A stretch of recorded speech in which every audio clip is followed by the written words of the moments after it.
Okay, so I'm assuming that most of you on the last one put the second option, right? Where, uh, you'd annotate the text with specific questions in mind. That would be a good direction for me as the teacher to give you. And I would agree. That is like how good practice it would be if I'm looking for something in particular. That being said, throughout later parts of this year, and as you continue going through school, there's going to be a lot of times where a teacher just says, annotate the text.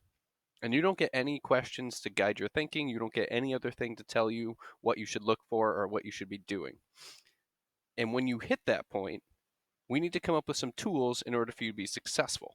So, what we're going to look at today is some various ways that you can first look at a text and try to figure out what kind of text it is.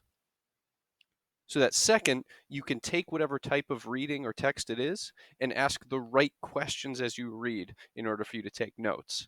Okay, because you don't want to be asking yourself, like, where did they get this data if it's a story, right? Those two things don't make sense. So, to recap, number one, we're going to go over how to identify a type of text, starting with narrative. So, you'll see a little bit more on that in a minute. And then two, once you've identified what type of reading it is, being able to ask the right questions so that you have really intentional annotations, annotations that are going to help you to understand what you're reading much better.